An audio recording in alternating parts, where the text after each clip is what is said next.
Going. Okay, we are live. Good afternoon. There you go. Hi, Brian. How are you? Good to see you again. Yes, I was just thinking the same thing. Let me just introduce you to the audience. This is Brian Freeman, and you have so many good books.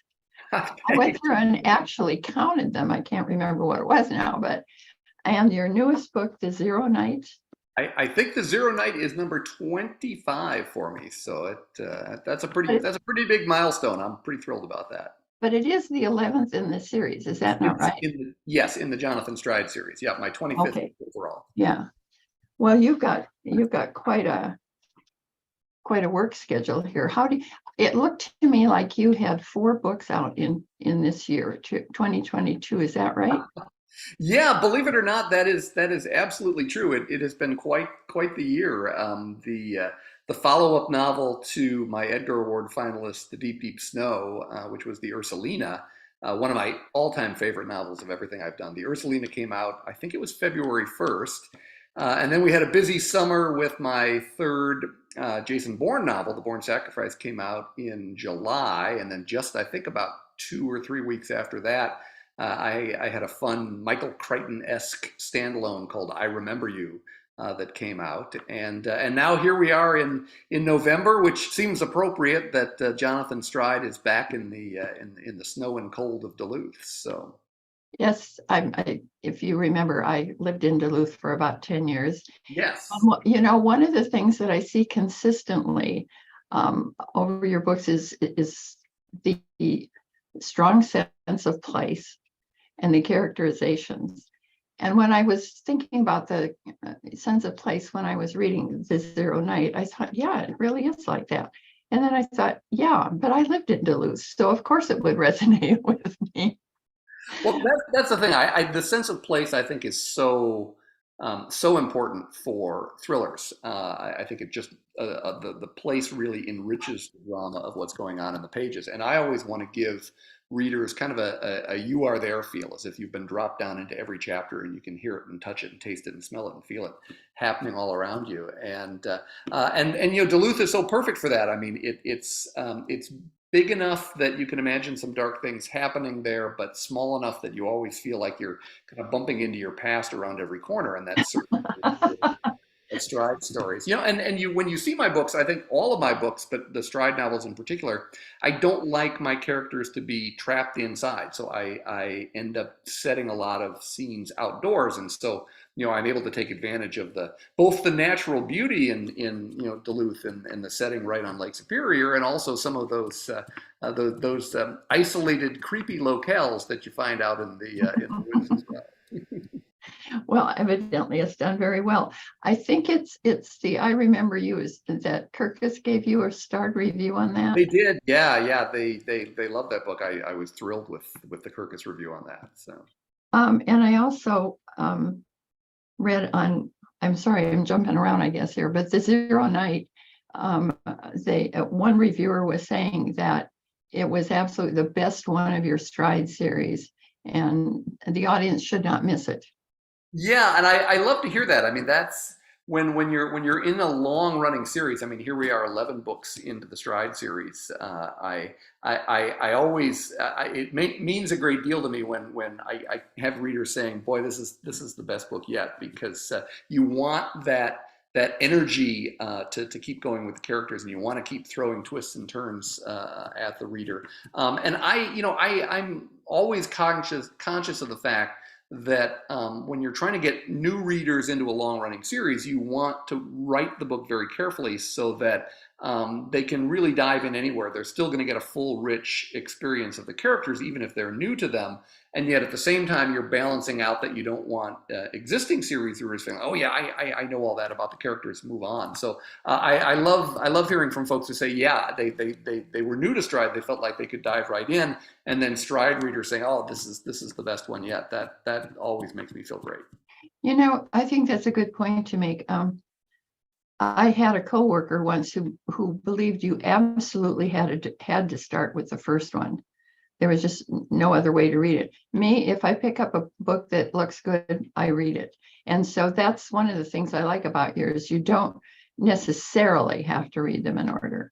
Right, They're, exactly. I mean, I think that's real important. I mean, if readers, want to go back to the beginning and start with number one and go all the way through to number 11, well, that's behavior I highly encourage. But yes, you, of you, course. you certainly don't need to do that. And I always describe it as, you would not expect that you're going to have only friends that you met, in your teens or 20s. You're going to meet people throughout your life, and if you meet someone in your 40s and decide, gosh, I really like this person, then you want to hear their stories and kind of find out where they came from in life. And I think that should be true of a good series as well. I mean, each series book should allow a new reader to discover the characters. And if they fall in love with the characters in that book, then they're going to want to go back to the earlier novels and kind of see how they evolved to that point.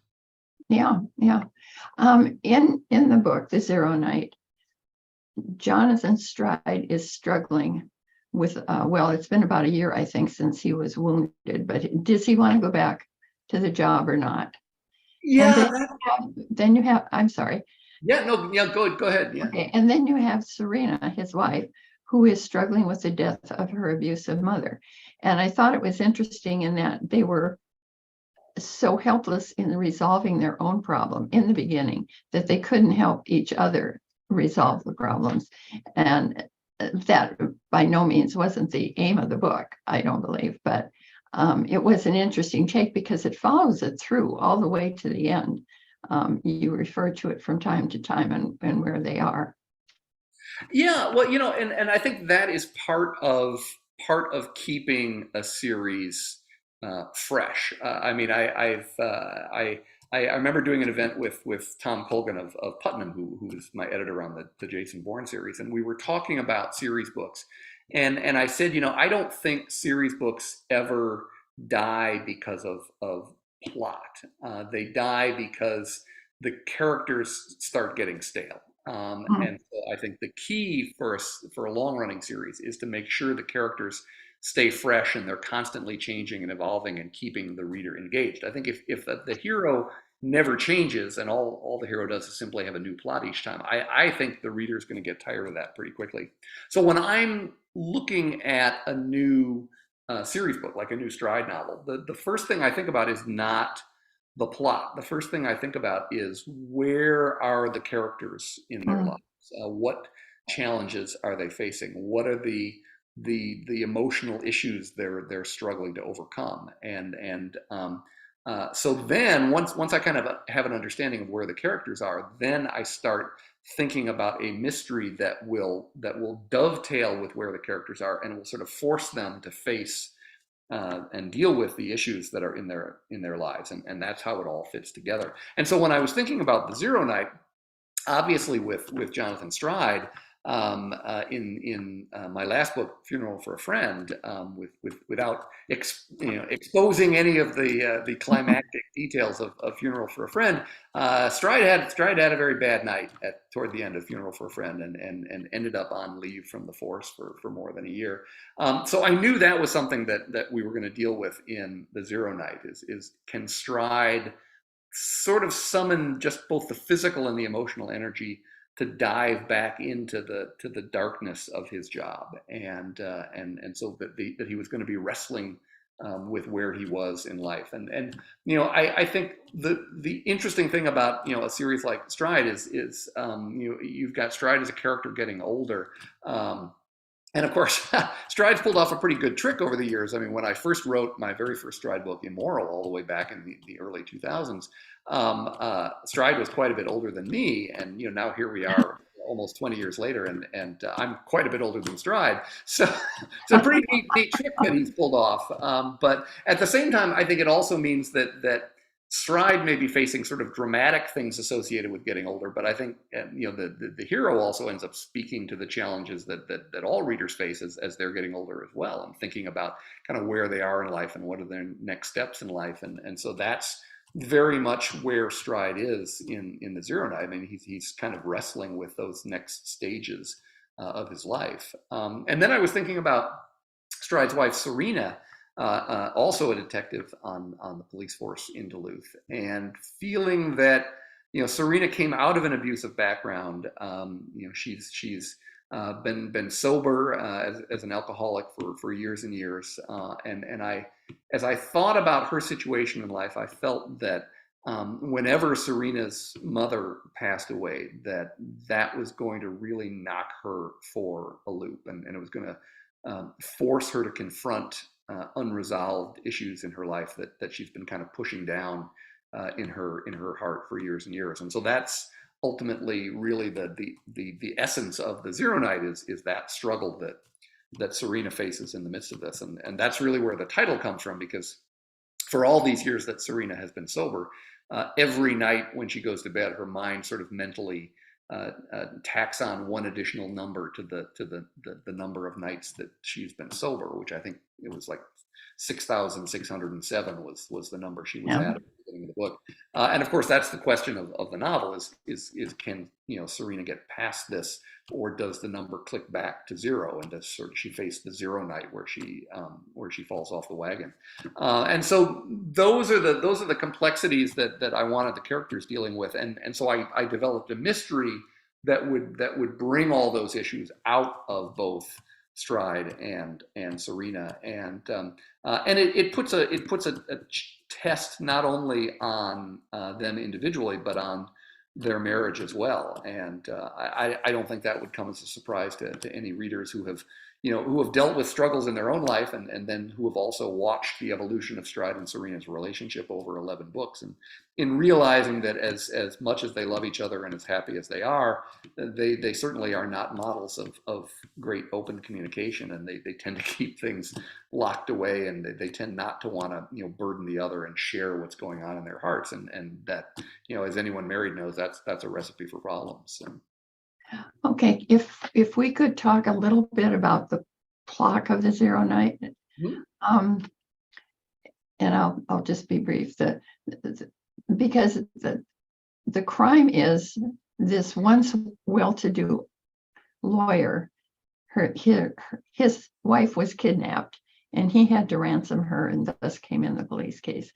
But I never, in my finest dreams, ever thought all the twists and turns that you put in there. As soon as I thought I knew what you were doing and what John and Serena were doing, you switched it up, and it made sense, but it certainly wasn't what was the easiest thought.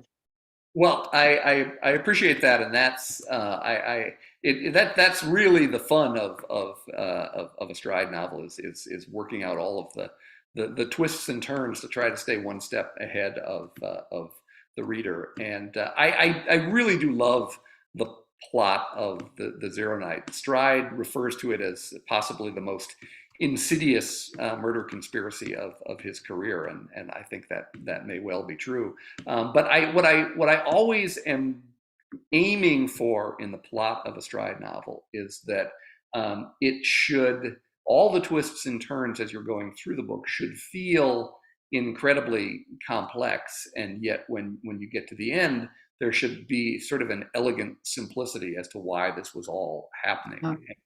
I think that's very true of what's going on in the Zero Night. I always think about one of my favorite novels by another thriller writer, which was Michael Connelly's Bloodwork, and same thing, that everything that's going on in Bloodwork seems so complex and impossible to understand, and then you get toward the end of the novel, and there's this beautifully elegant solution as to what was really happening all along. And I love that essence of mysteries, where you have this sort of, as a reader, you have this delicious confusion as you read the book, trying to sort of figure out how all these threads fit together. And when they do finally fit together, it's with this beautiful simplicity that makes you go, oh, of course, why didn't I see that before? Now that you have several other characters, I saw where one of your fans would love to have you bring back, oh no, I forgot, Frost Easton. Yeah. Okay. Um, and I I can never haven't make it through read. an event now without someone badgering me saying, "Where's that fourth Frosty Well, Snell?" then isn't there Cal Bolton Yeah, and Bolton's out there too. Yeah, I was able to isn't bring Cab back into the Stride universe in Alter Ego. So at least I had a little bit of a revival of Cab there. So now is well, there must be a secret to it, although as a writer it may not be. How do you've got Jonathan Stride and you've got the Ludlow Jason Bourne. How do you make sure that you're centered on who that character is without bringing a little bit of them together? yeah, that's a great question. It was a really interesting challenge. About I guess it was 3 years ago. I was working on my first Bourne novel and on the previous Stride novel, Funeral for a Friend, simultaneously because the deadlines for the books with two separate publishers were, I think, about 2 weeks apart. So the only way I could do it was to be working on the books at the same time. So I do a week on the Bourne Evolution and then a week on Funeral for a Friend. And I was really concerned that they would start to bleed over on each other, and and Bourne would start to become sort of this closed off, intense Minnesota kind of action hero, and Stride would start kicking ass and pulling out his gun and shooting people.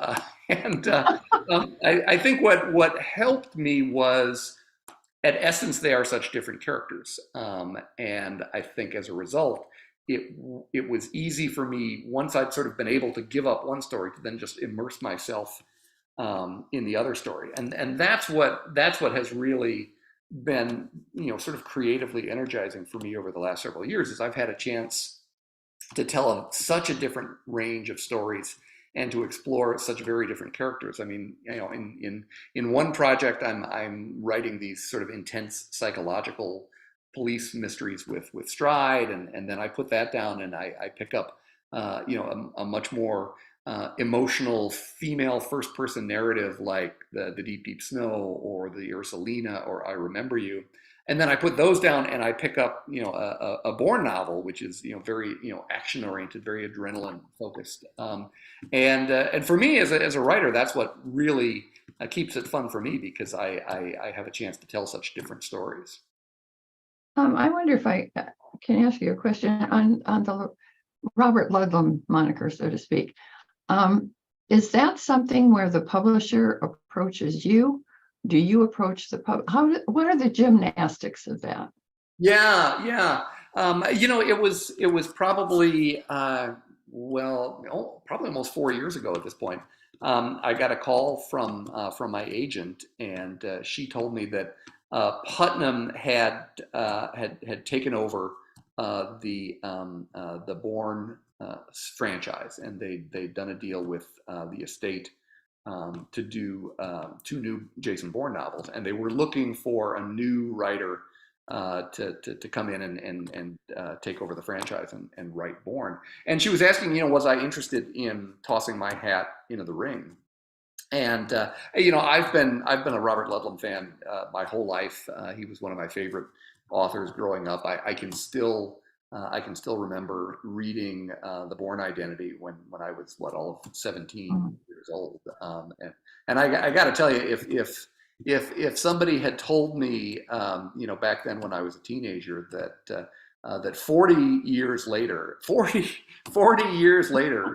that books would be coming out with my name and Robert Ludlum's name together on the cover, I would have said, "Oh, that's just crazy." So I said, "Yeah, let's toss my hat into the ring." And then I think, gosh, probably 3-4 months went by. I didn't really hear a word, and I just assumed they had decided to go another way, which was fine. I mean, I'm sure there were lots of writers that were interested in this opportunity. It was such a premier opportunity in the thriller world. And then I got another call from my agent, and she said 5 words that will linger in my memory for a long time. Putnam wants you for Bourne. And so I think my first reaction was oh my God. And then my second reaction was, oh my God, how do I do this? There's no way around it. It is intimidating to think about stepping into the shoes of a giant of the genre like Robert Ludlum, and then particularly to take over such an iconic, famous hero like Jason Bourne. But I called Tom Colgan at Putnam, and he was like, well, what do you want to do with the series? And I said, well, there have been so many iterations of Bourne over the years that I don't think that you can try to build on what has come before, because you had the Ludlum novels, you had Eric von Lustbader taking over doing 10 or 11 additional novels, you had the Matt Damon movies, and then I may be one of the few people that remember that even before Matt Damon was Jason Bourne, Richard Chamberlain was Jason Bourne in an NBC miniseries with Jacqueline Smith of Charlie's Angels fame as Marie St. Jacques. So I said, look, you've got all of these different versions of Bourne. I think what we need to do is completely reboot the series, give all new readers a chance to discover Bourne from the ground up, and go back to the vision of the character that Ludlum brought to life in the Bourne identity, and remain really true to who that character was and the psychological complexity of Bourne as a hero, and then drop that character down into the modern era with an all-new modern setting, all new plots driven from kind of ripped from today's headlines, put all new characters around him, and essentially start the series over, but bring Ludlum's Bourne back to life. And that was what I said I wanted to do. Putnam loved that idea. The estate loved that idea, and that's what I've done now in the 3 books since then. You know what? As you were saying that you read his first book back when, 30 years ago or something. 40 plus years, yeah. 40. Kind of scary. Yeah. Well, I think you ought to write a letter to my younger self. Yeah. And, just sort of create that history. Yeah, it is. I mean, it's an amazing thing. Honestly, if there is, one thing I truly regret in my career is that I never had a chance to meet Robert Ludlum in person. But it's funny. Back in it was probably the early to mid '90s. I actually wrote to Ludlum. I had I'd written a short a mystery novel, and I wrote to him to ask if he had any advice for me, and he was so gracious about passing my note on to his agent Henry Morrison, and Henry wrote to me with encouraging words and things, and but I look back on those and it's like it's such an amazing thing to think about. I wrote Ludlum a note. He was so kind in sending back a personal reply, and I certainly had no idea, and he had no idea, that some 25 years after that, this kid who had written to him would be taking over, his Jason Bourne franchise. So I just love the way, the threads of life kind of come together. Yeah. When you write the Ludlum series, do you need to get the approval of anybody so that you're staying on track, or are you well known enough that isn't necessary? What I usually do is I write kind of a 3, 4, 5-page synopsis of the plot, of where I want to take the plot, and I run that by Putnam, and Putnam runs that by the estate, just in case anything raises any red flags with them. I remember when I wrote the Bourne Evolution, the very first one, they had the estate read the manuscript, and they came back and said, we love it, we don't want to change a word, which made me feel really, really good. And then with the Bourne Sacrifice, the most recent one that came out in July, I was a little concerned, mostly from an intellectual property standpoint, because one of my favorite Robert Ludlum novels was the Chancellor manuscript. It was I read that probably in 74, 75. In fact, I think that was the first Ludlum novel I ever read. I can remember buying it at a Long's drugstore in San Mateo, California, and I was walking out of the store reading it, as I walked out of the drugstore, and I don't think I put it down until I finished it, 10 hours later. And so I loved the Chancellor manuscript, and I thought, I want to take this character, Peter Chancellor, who's a sort of Ludlum-esque thriller writer who writes kind of ripped from the headlines sorts of conspiracy novels. I'd love to bring him into the Bourne universe. And so I developed a plot in the Bourne Sacrifice that brought Peter Chancellor back. And I was just a little concern from a legal standpoint that the estate might get nervous about that there might be issues related to, film rights or other sorts of things that would get in the middle of that. But they loved the idea too, and so they were, they've really given me just a great free reign to make Bourne my own, and to really sort of reboot the franchise. So they've been extremely supportive, and I really, really appreciate that. That's great. Let me ask you what must be really annoying for authors from time to time, which is, okay, what's next? Yeah. And I ask that. I'm talking about your whole listing of authors, not just Jonathan Stride. Yeah, I've been really, really busy these last 3 or 4 years. Really? Yeah, I've released, I think it is 9 novels in the last 3 years, which is just I can't even believe how that was possible. But How do you spend your free time? yeah, there wasn't much of that, that's for sure. I guess that was one, strange silver lining of the COVID era. I wasn't out doing a lot of Mhm. library and bookstore events. I was sitting at home in front of my computer. I confess, this year I've only written one novel. I've written the fourth Jason Bourne novel, and so gosh, one book in a year. I feel like I'm slacking off here. Even though I spent years, that was what I was doing. I look back on those early years in the business, I was thinking, gosh, I only wrote one novel each year. That must have felt like a vacation. But next year is going to be busy. I've got several projects on the slate for next year, and really already a number of things on the docket for 2024 as well. So I'll be keeping readers busy again. It's going to be nose to the grindstone. Good, good. What authors do you read?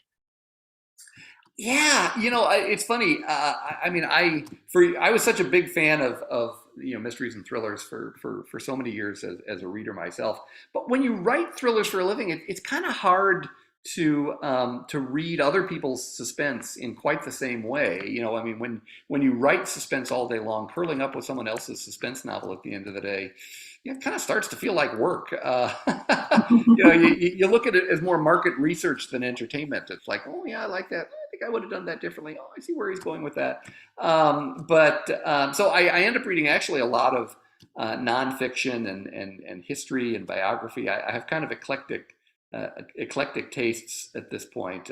So I love Eric Larson and Candace Millard and their nonfiction books, and then I think recently I was reading a biography of Crosby, Stills and Nash. So you just never know quite what I'm going to be reading from book to book.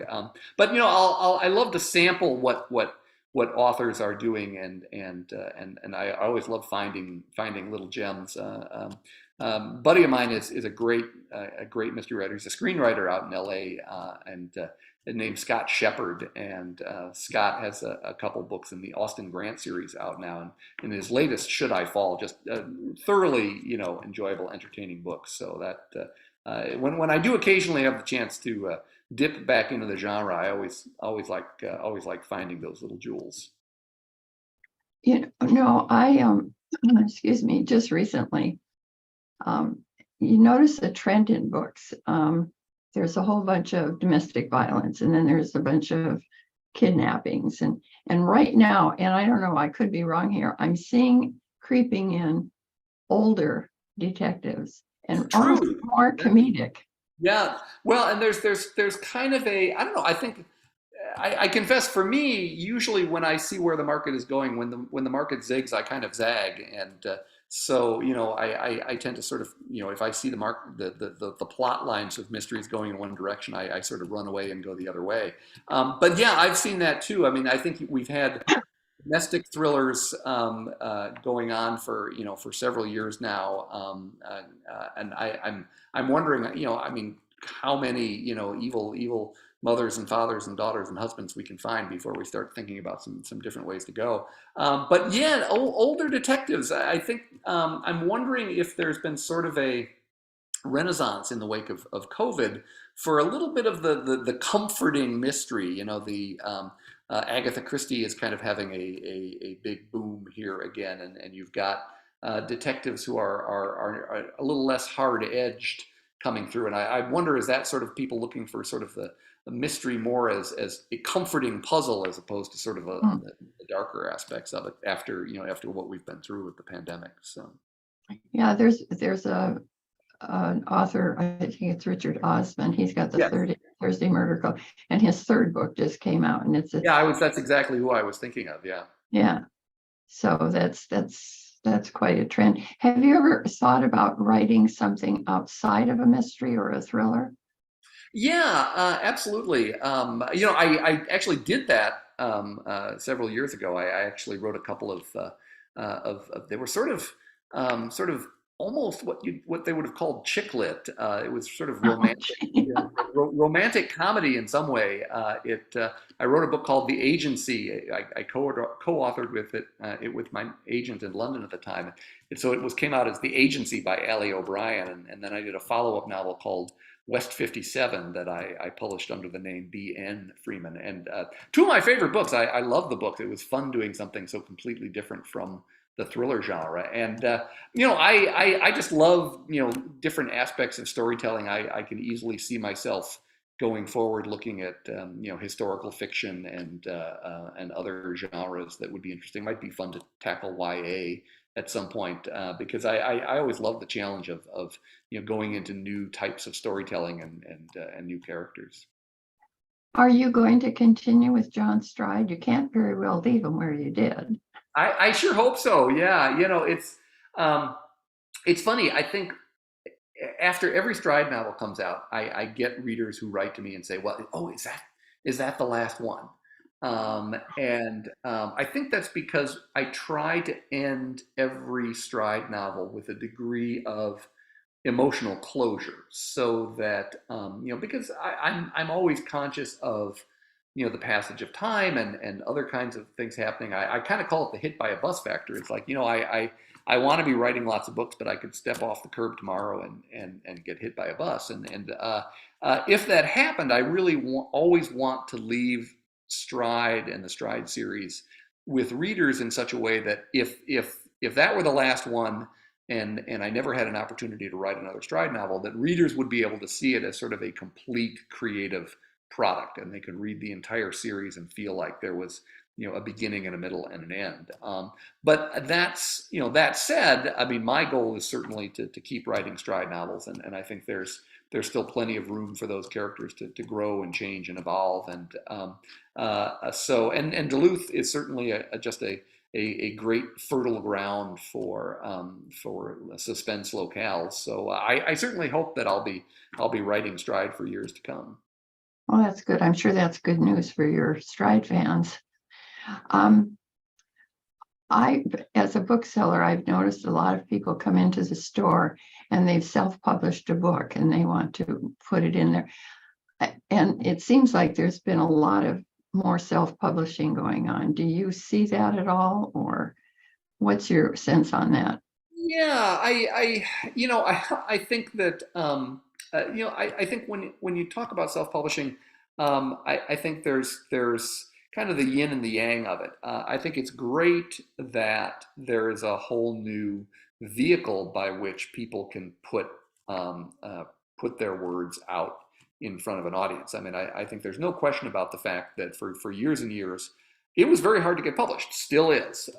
It's getting into traditional mainstream publishing remains a real uphill battle, and I am confident that there have been over the years thousands of just magnificent novels sitting on someone's closet shelf because they just never found quite the right fit in terms of an agent or a publisher. And so having the self-publishing as an option, I think means it's more of an opportunity for people to find an audience for their work and get it out there. I think the downside of it is that there's a reason why editors exist, and editors make the final book better, and the sort of laborious process that you go through working with developmental editors and production editors and copy editors and all the things that happen before a book actually sees print make the books better. And I think that it's awfully tempting for aspiring writers.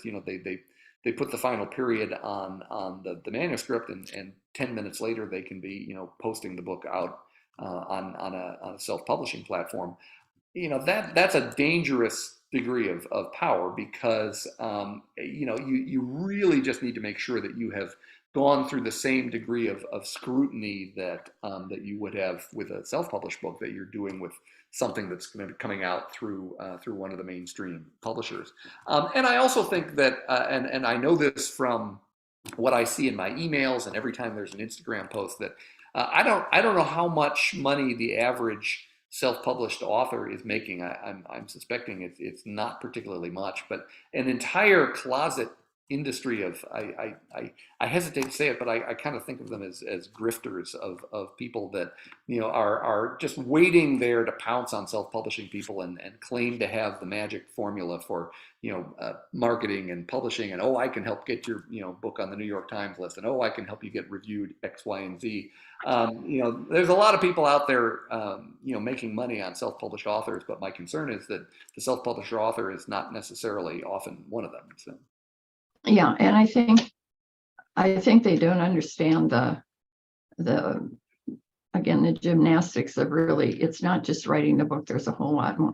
One of the things I've noticed with you is you have, and maybe most of the authors do, and I just happen to get yours and not theirs, are your emails that you send out periodically, and particularly when a book is going to be published. And it's all very positive, it's very up and that sort of thing. So I think that makes it more appealing. Also, Yeah. I think authors have to. I think they have to be engaged with their readers these days, and that's just part of the process. So yeah, I've got an email list, and I try to do a monthly email to readers. Just to be able to have a little fun with it, let them know what's going on, let them know when a new book is coming out. I link to virtual events like I do here, so that even if people can't be participating in the event while we're doing it, they have a chance to sign on and watch the event virtually at a later date. And I think it just keeps people more engaged in the process. And so I do the same with Instagram and with Facebook and Twitter, so that if people want to connect with me, they have plenty of ways to do that. And for me, that's fun. I mean, I always enjoy hearing what readers think about the books, and building relationships with them that way. And publishing is still kind of it's like the last great word of mouth business. I think that building a relationship with readers means that when a new book comes out, your readers become not just readers, but allies and advocates, and they're the ones that are out there telling their friends, oh, Brian's got a new book out, you've got to go run out and get it. And that's enormously important in the success of a new novel. Another thing I was thinking, you've gotten some real high praise from Mike Conley, Dennis Lehane, Nelson DeMille, and those, and it hasn't been high praise when they were in their infancy. They were popular authors by the time they gave that out for you. And I'm going to say something, I'm not sure of the figures, but people like Michael Conley and Dennis Lehane had to put out several books before anyone even noticed them. And so the patience is part of the process. The other thing is, I feel like you do, there's some gems out there in self-publishing, but how can you possibly read all of them to find the gems? Right. That's really the challenge, and that's what makes it hard for self-published writers is there's just so much stuff out there that it's just brutally difficult to get noticed. And that's true in mainstream publishing as well. I mean, there's really only a handful of writers that are kind of in that elite Connolly, Coben, Lehane stratosphere, and there's a lot of writers right below that who are struggling to get noticed even after writing a whole lot of books. But that's what's really nice about so many of the big name authors is they tend to be really gracious about helping other writers along the way as well. And you mentioned Nelson DeMille. I just have to tell you that one of my favorite reader stories of all time was about Nelson DeMille. I heard, I think it was when Funeral for a Friend came out, the last Stride novel. A gentleman wrote to me, and he was a retired police officer from New Jersey, and he used to work in the town where Nelson DeMille lived, and so he knew DeMille. And apparently, one night back in the mid 2000s, a security alarm went off at DeMille's house, and he wasn't home at the time. And so this police officer and his partner responded to the call, and the rules were, if there's an alarm, you have to clear the house. So you have to check everything to make sure that nobody's inside. So he's going through DeMille's house, and he's in DeMille's bedroom, and he sees a book on Nelson's nightstand, and it was my first Stride novel, Immoral. And he said, well, he figured that if it was good enough for Nelson DeMille, it was good enough for him. So he got a copy of an Immoral, and he said, and I've been a fan of yours ever since. So Nelson, thank you. In addition to your wonderful blurb about Stalk, you read Immoral and got me another fan. But I wasn't the one that set off your alarm. So. Do you have any advice to somebody who wants to become a good author? Maybe there's 2 or 3 steps they should take at the very beginning that will lead them to where they need to go. Yeah, well, there's a few things that I always tell aspiring writers. The one piece of advice is just very basic, and that is that 100% of unwritten novels have never been published. Sooner or later, if this is your dream, there's got to be a combination of a keyboard and your backside and a chair and some super glue, and you just gotta get it done. And I joke about that, but it's absolutely true, because writers tend to be their own worst enemies, and we're constantly sort of listening to this neurotic little voice inside our head that says, you're no good. You're never going to be able to do this. It's never going to happen. And I'm here to tell you, it doesn't matter whether you're working on your first novel or your 25th. That voice never goes away, and you really have to learn to sort of use that not as demoralizing you, but instead use it sort of as creative incentive to make your work better and better and better, and keep at it and never give up. I mean, I wrote five novels in my life going back to when I was 13 years old that are still sitting in a nightstand drawer. They never went anywhere. That was before I ever started on the book that became Immoral and was my breakthrough book. And so you have to have sort of a crazy amount of self-determination to make it in this business. And the other thing is, I think that you have to really pay attention to the writers that you love and admire. As I say, I mean, before I broke through, I was a huge mystery and thriller fan, and I always tell readers, look at the writers that you really enjoy, and look at them in a very thorough, analytical way, and figure out how do they do what they do? How do they get the words on the page? How do they introduce and describe characters? How do they structure the unveiling of their plot? Learn from that, and then take those lessons and sort of pour them into your own style and your own stories, and figure out how that can help you tell the kinds of stories that you want.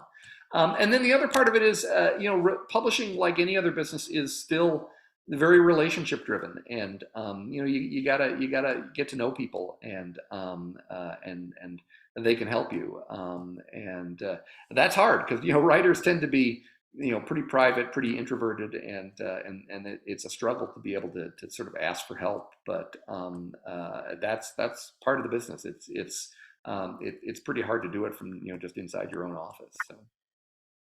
I meant to ask you this at the very beginning, so forgive me for jumping around here. Where did John Stride come from? Yeah, good question.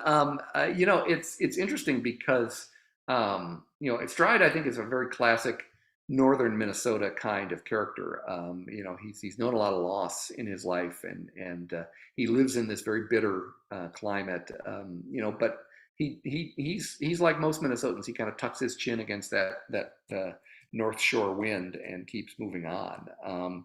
But Stride emerged kind of slowly. I mentioned that I had written a novella in the 90s, which I actually wrote to Robert Ludlum about. And the hero of that novella had Duluth roots and was sort of a Duluth detective, and his name was Daniel Barrett, as I recall. And I think if you were to go back and open up my nightstand drawer and read that manuscript, I think you would see pretty clearly that Daniel Barrett was sort of the creative antecedent to Jonathan Stride, and that a few years later, when I started in on Immoral, that Stride was kind of Daniel Barrett 2.0, and came to sort of this full, rich emotional life with Immoral. But it started out with a different character in a different book. Okay. Do you have anything as far as when is that going to be enough? When is Jonathan Stride going to be everything you wanted him to be and all that? Or I'm not sure that's a fair question, but I don't care. I still want to know. Well, I think we are all always works in progress. We're never done, until the very end. And I think that should be true of our best literary characters as well. I think that they should keep growing and changing and evolving. And so I hope that's true of Stride as well. And I know that's certainly true of readers. I mean, I think that readers never want their heroes to die. I mean, that's why all these years later, I mean, Sherlock Holmes is still being reinvented by various writers, and it's why people still clamor for new Jason Bourne novels. There's a comfort level in having these kind of old friends still be with us, and we never want those friends to leave us. So my hope certainly is that Stride will keep growing and changing and entertaining people for a long time to come. And I think for us as writers, that keeping that fresh is part of it. I mean, you look back at Sherlock Holmes and realize that Conan Doyle, came to hate Holmes. He wanted to do other things. And to me, I feel very fortunate that I've had the opportunity to do so many different kinds of books in the last few years, in addition to Stride, because it means then when I go back and do another Stride novel, it feels fresh, and it feels like I'm excited to get back into Stride's world and see what's happening next. If all I were doing were Stride novels, then maybe I'd feel like I would understand what Conan Doyle was feeling. Well, this is all I'm doing. Well, I've got lots of other irons in the fire, and to me that's good. So I think it means when you do then go back to your series character, that series character really feels fresh. Okay, and I think we avoided this, but are you going to bring back Cal? Cab Bolton? I have to check my paperwork. I can't remember these people's names. Yeah, there's Ross Eaton and Shelby Lake. Where are they? Yeah. Well, Shelby Lake's kind of a special case. Shelby was the heroine of The Deep, Deep Snow, and it's told in a female first-person narrative. And then the follow-up novel is The Ursulina, which actually has a different narrator, Rebecca Calder, and yet at heart, The Ursulina is still Shelby's story. And I like to tell readers that The Deep, Deep Snow is the story of a daughter, and The Ursulina is the story of a mother. And those two novels, they're kind of the Shelby Lake series. And I love the characters. I love Shelby. I love Rebecca. They're both such important characters to me. Those two novels, probably my favorites of anything I've done in my life.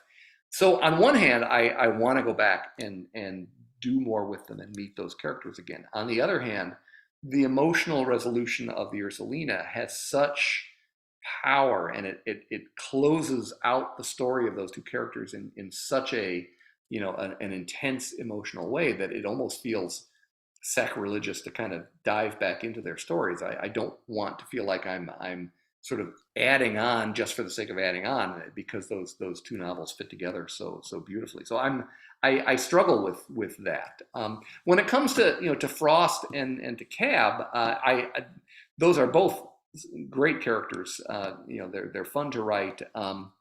It truly has been a case of just finding kind of the right time for where I would go next with those characters. I haven't forgotten them. I love both of them as characters, and I certainly want to do more with them. It's just kind of a question of it's taken me a while to get back to them, but one of these days, my hope certainly is that I can bring them both back. Well, mention of frost leads right into this question from one of our audience. How important is the Minnesota weather in your books? I love one of the reviewers of one of my books said that no one writes weather like Brian Freeman. I thought, okay, I like to How's hear. that for a reputation? Yeah. Well, Minnesota tends to give you kind of a pretty soft pitch when it comes to writing weather, because there is a lot of intense extreme weather in Minnesota. But that's the thing is I want that, again, that you are there feel with my places, and I like to capture the authenticity of settings, whether it's the winters of Minnesota, or the Florida summers, or Las Vegas, or wherever else I may take my characters, and so I do a lot of research on the places, because I really want them to feel to feel very real to the readers. And certainly in Minnesota in particular, weather is part of that. I mean, I always say you're not going to find as much weather, say, in my Frost Easton novel set in San Francisco, because weather is less a part of the day-to-day life of Californians than it is for people in Minnesota. I mean, in California, the weather is almost never the headline on the news, whereas in Minnesota, it's routinely the top story on the news. And I think the Stride novels end up reflecting that, because weather simply plays a more dominant role in the lives of people in Minnesota than it does in certain other places. Well, in one place you had a description of this wave coming off of Lake Superior, and I was right there. I could feel the cold, but again, I live there, so I know what that's like. I don't know how that would be to someone. Well, and I have Duluthians who kind of complain, how come you're only talking about the winters in Duluth? Why don't you do a Duluth summer book? And I said, well, but that only gives me about 2 weeks to work with. So. Well, there's a challenge. Were there any other questions? You know what? He answered them all. Oh, you've answered all the questions from the audience. Anyway. Okay. Very good. And what would you like to say to your readers? Well, I think the most important thing is to reach out to me and sign up for my email list on my website, or shoot me an email. There's an email link on the website as well. My website is bfreemanbooks.com. That's all one word, bfreemanbooks.com. So you can find me there, connect with me there, and that's also true on Twitter, on Instagram, on Facebook. So you can reach out to me anywhere. I love hearing from readers. I always connect back with them personally when they reach out to me, because that's an important part of the process for me. I mean, I'm doing this to share these stories with readers, and I love to hear the kinds of roles that these books play in their lives. I've had so many really, really touching emails from readers over the years that just means a lot to me. And I hope readers will come along for the ride. People will sometimes ask me, what is my brand as a thriller writer, and I struggle with that because of the fact that I write such different kinds of books. I mean, if you pick up I Remember You, this really out there, unusual Michael Crichton-esque kind of story, and then you put that down and you pick up a Stride novel, intense emotional police procedural. You put that down, and now suddenly you're in Jason Bourne's world. It's like, this is the same guy writing these stories, so I tell people, well, if I could pick a brand for myself as a writer, I say, well, I want to be Tom Hanks, because if you look at Tom Hanks's movies, you never know what he's going to do next, and one day it could be Apollo 13, and the next it could be Philadelphia, and the next it could be something completely different. But the one thing is that if Tom Hanks is involved with it, you're gonna have a great story. You're gonna have great entertainment, and that's what I'm all about. Is you may not know what I'm gonna do next, but if you're a reader, I hope you'll come along for the ride, because my goal is to always deliver a great story that resonates in your mind and characters that you want to spend time with. Well, I think your readers should know, or even people who aren't readers yet, that you've won several awards. You've been a finalist in the Edgar Awards. You were the winner of a best hardcover novel, and I didn't write down which books those were. But The Spilled Blood won the Thriller Award for Best Hardcover Novel. Immoral was a finalist for the Edgar for Best First Novel. The Deep Deep Snow was a finalist for the Edgar for Best Paperback Original. And after striking out with the Minnesota Book Awards 4 times, I was feeling like the Susan Lucci of the Minnesota Book Awards. I then won twice in 3 years. So I thought, okay. I was going to say, I've got them down as a winner. What are you talking about? And then you have the Best First Novel. And there may be And that was others. the Cavity Award. Yes. Yeah. Yes. And which one is one of those the Anthony Awards? I was a finalist for the Anthony for Best First Novel and a finalist for the Dagger Award for Best First Novel as well over in the UK. So I think it's well worth the try if nobody's tried it. And I do have to tell you one other thing.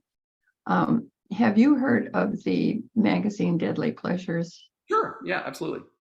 I read the review they had of your book, which was very good. In fact, they said that you'd be in for a real treat. The only thing I saw was they had the last name of the protagonist wrong. And I kept going back and forth from the book to that, and I thought, this doesn't compute. But it was a very...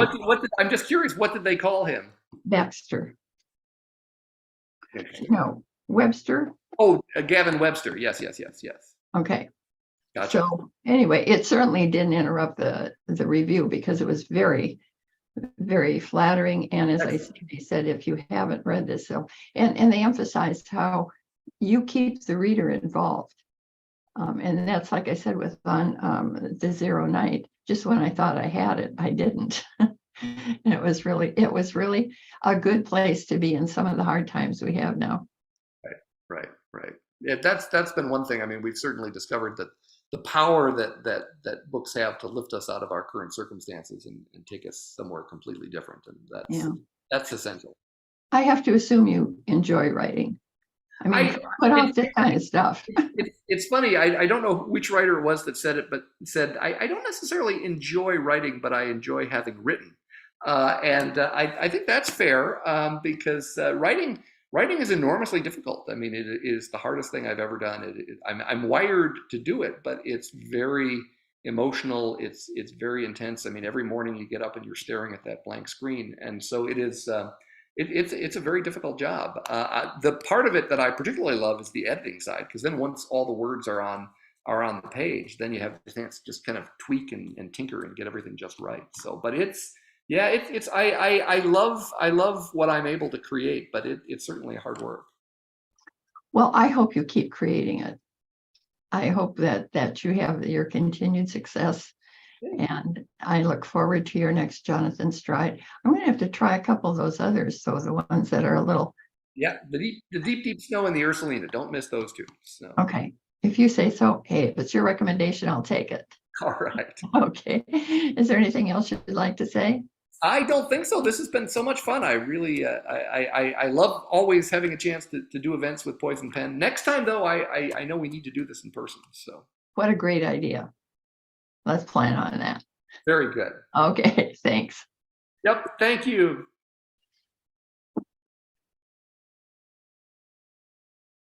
Take care, Brian. Thanks so much, as always. Thanks a lot.